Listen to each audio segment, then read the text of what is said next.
So instruction. Um, this was the first piece. So we have here. Looks like starting off. Yeah, this was the right out of the text. And it's got I like it because it's got sort of hits these important terms like intentional facilitation of learning. And that intentional word is going to be something that's sort of really important as we go forward. Identified learning goals. That's going to be something that's really going to form the core of especially next week's class when we talk about needs assessment and about goal setting and so on. So we definitely have all those components in there. Um, Training, yeah. So then they do in a chapter it talks about it has that sort of Venn diagram of uh going from sort of all of education, and they talk about then within education is instruction, and then kind of within instruction you have training, and you have teaching. So kind of making sure that those particular concepts are clear. um yeah, this one, I think I was actually in the room when you were having this discussion. um Does somebody from the group maybe want to just sort of follow up on this? Who was talking about this was getting into um the difference between training and instruction and so on. I don't know if somebody wanted to talk a little bit more about this one with the whole class here. I can do it. What we were talking about is how there's a lot. I'm not a teacher, so I'm in corporate America, but um, either way, there's a lot of times that students or employees are taught a particular process or taught to memorize content, but it doesn't mean that they have the ability to apply it because they don't really understand the meaning behind what they learned. Like they might have memorized something, but they don't really get the full concept. And so it means like when there's a true problem that arises in their life or at work, they don't really have the skills to apply what they learned to the situation and generalize the topic. So that's what we were talking about when we said, I'm sorry, I'm zooming my eyes Yeah. in. Um, um, yes, so that's what we mean by behind the why. Yeah. Yeah, and that is, I mean, the I think in the text, I think their parameter for training is kind of about an immediacy, that this is something that somebody needs to be able to do today or tomorrow as part of their job, and we just have to get them to be able to do that thing without, kind of as you said, without kind of really going beyond the scope of that. I had the joy several years ago of working for Home Depot for about a year, and they're all about the training. They've got a whole room set aside for training with the computer stations, and every time you go in, they have a list. Here's the modules you need to go through. Um, there certainly wasn't a whole lot of depth to that instruction. It was, you're going to operate a forklift, so here's what you do first, here's what you do second, and here's what you do third. Now go out and operate a forklift, kind of a thing. So um, then yeah, so oh yeah, and then this instruction isn't something that is just done by a teacher. You don't have to be physically there to instruct someone. So yeah, and this is with technology. Obviously, this has become a bigger issue because the point is, at least for this text, and there are probably people who would disagree with this, but their distinction between teaching and instruction is that teaching requires a person to be there in charge of the experience, and instruction doesn't necessarily need a person there, which I guess this class is now an example of, because probably what, when we're engaged like we are now, since I'm here, this would be a teaching sort of experience, but instruction can still go on even if people aren't here at this moment with me, and so on. So that's just something to keep in mind, that as since most of us are teachers, we tend to focus on that, but you can structure instruction in a way where you don't need the teacher present in order for that to happen. And that's where the Venn diagrams start to overlap a little bit. So not all teaching they even consider to be instruction, because a lot of times students will learn things from people without the intention of learning it. They just pick it up sort of by accident, as it were. Um, Multiple ways, not just one set path, not sticking to one method. Yeah, and this ties into something I'll talk about a little later and I mentioned last week. Um, we are not here, the purpose of this course is not to teach a model and have everybody adhere to a model. It's to look at what the components are of an instructional design, but then let you come up with and explore and figure out what works for you. And that could even vary. I mean, it could be what works for you, but it could also be different in with different students. It could be different with different classes that you teach, different age levels. So that's why we try to not say like, here is a model, here's the ADDIE model, this is the model you should always use in every situation, because that's not the case. You need to be able to be creative and to kind of find the path that works for you. Um, Involving the process gets you to be, so the learning sticks. Yes, we're looking for ways that are going to get us the results that we want long term. So, all right. Anything else that anybody from that group wants to throw in here, or is there anything that anybody from the other group would like to add into the mix or comment on? I think the key elements are the intention. They talk about that a lot, that this needs to be something that is meant to be done. There's a thought process that happens before the instruction happens. And that's going to be a lot of what we talk about over the duration of this course. Um, and then those identified learning goals. And that's also part of the intention, but it can't just be nebulous that we're just coming up with activities. It's got to be trying to achieve some specific goal. So that's, I think, out of this, those are the two main things that we're intentionally trying to get students to reach a particular goal. And if we do that, then we consider ourselves to be instructors.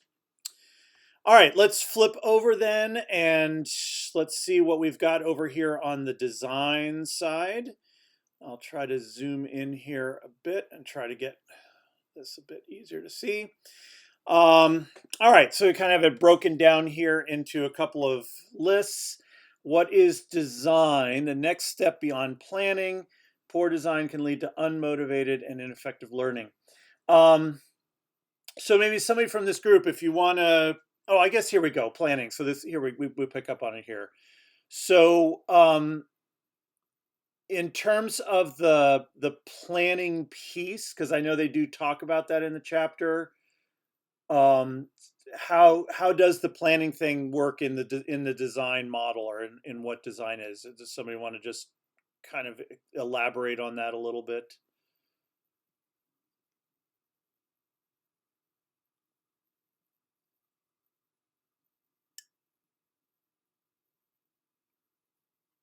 Okay, I guess it's me. Okay. All right. I knew someone would jump in eventually. Well, so planning has to be, for design, has to be like purposeful. Has to have like a large reflection and to the design. It's not just something.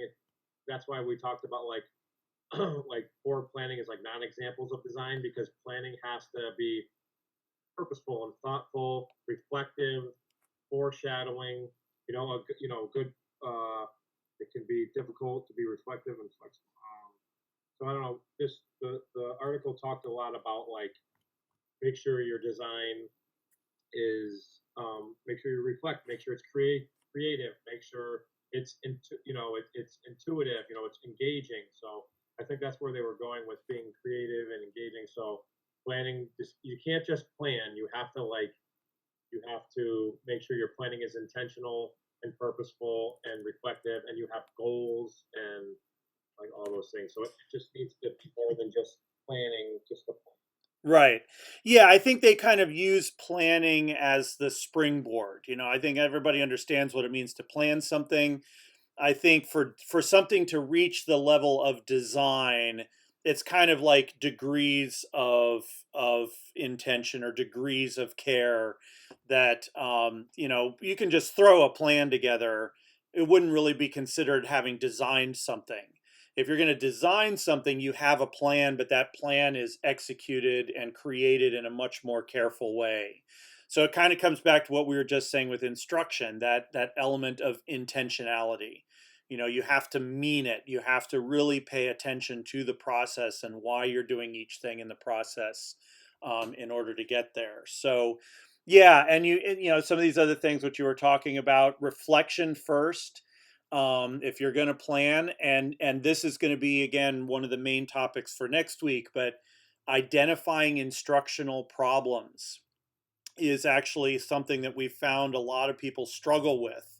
And that's part of that reflective piece. You can't really design something until you really understand what the thing is you're trying to address. If you take it from like an architecture standpoint, if you don't know the purpose that the building is going to be used for, then the design's not going to be successful because you don't understand what is going to drive the needs of that particular situation. So, um, yeah, I like this never-ending cycle of revisions and improvements, and we might touch on this a little bit when we're talking about the instructional design models, but that constant evaluation, you've got to know whether what you're doing is working, and if it's not working, you've got to be willing to change, to adjust.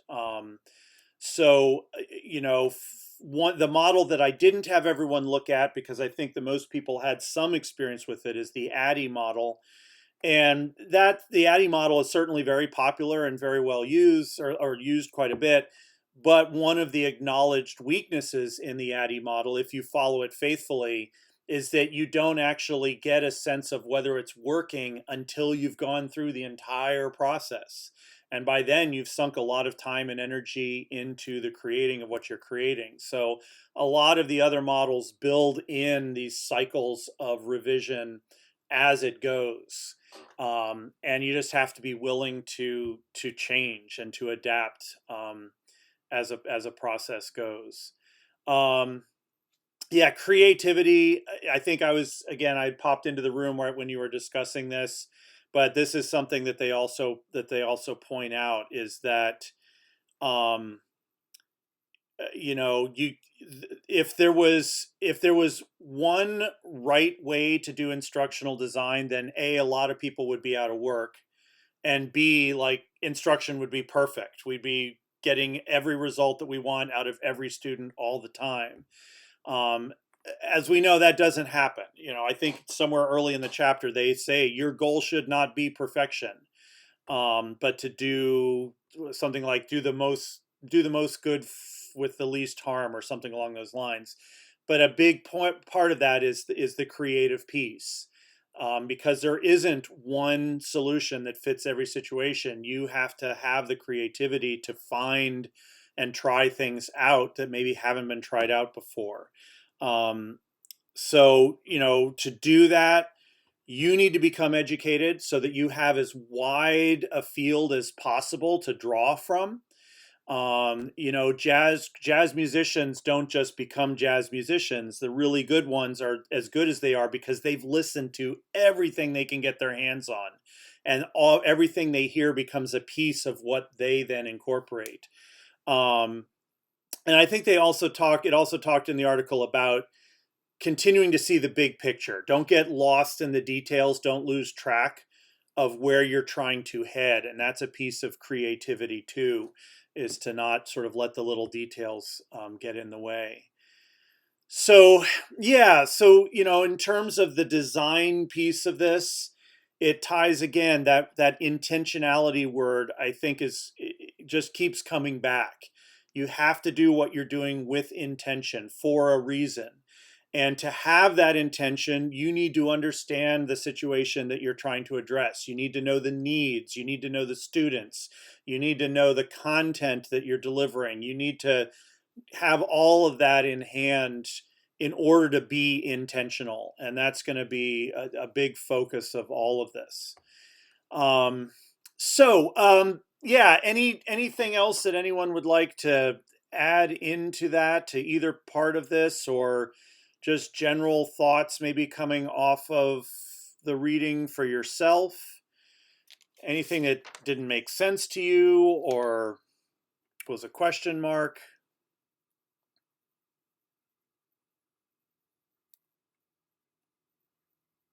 All right.